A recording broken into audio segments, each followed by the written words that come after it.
सिंधुदुर्गात पेट्रोल शिल्लक असा असो ह्यो व्हिडिओ सकाळीच बघलंय आणि मग मी पण आज सकाळीच पेट्रोल आणून घरातनं बाहेर पडलंय।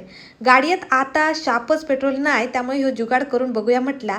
मेकअप करूक लागू नये आणि बाहेरच्या कडक उन्हापासून सुरक्षा कवच असं बांधून घेतलंय आणि मी निघालोय। आज गुरुवार म्हणजे आमचो आठवडा बाजार, म्हटलं येताना काहीतरी बाजार पण आणूया आणि लॉकडाऊनची बातमी खरी झाली तर थोडा बाकी सामान पण घरात आणून ठेवलेला बरा। लॉकडाऊन काय कोरोनासारखा नाही होतचा, पण किमती वाढतील म्हणून ही सगळी खटपट। बाजार चांगलो भरलो होतो आणि बाजारातनं जाताना पण मंडळी पेट्रोल आणि लॉकडाऊन हे दोनच गजाली कानावर पडत होते। शेवटी येऊन पोचलंय मी माझ्या मुक्कामावर पेट्रोल पंपवर।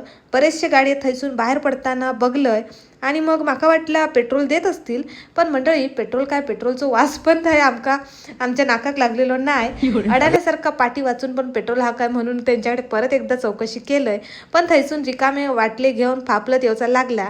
पेट्रोल संध्याकाळी येणार हा असं सांगितलं नाही, त्यामुळे परत संध्याकाळी नाहीतर रात्री येऊचा लागणार हा। अशी मंडळी परिस्थिती कधी इली नव्हती। भर उन्हातना पायी चालत सगळं बाजार केलंय आणि जुने दिवस आठवले। बाजार चलत फिरून करू काय वाटत नाही, पण एकट्याने एवढे पिशवे घरी जात नाहीत मंडळी। मग स्कूटी असली की कसा किती पण बाजार पिशवे घरी घेऊन जाता येतं सहजच। तुमका पेट्रोल मिळाला की नाही कमेंट करून माका नक्की सांगा। व्हिडिओ आवडला असता तर प्लीज लाईक शेअर सबस्क्राईब करा। भेटते नेक्स्ट व्हिडिओ मध्ये, बाय।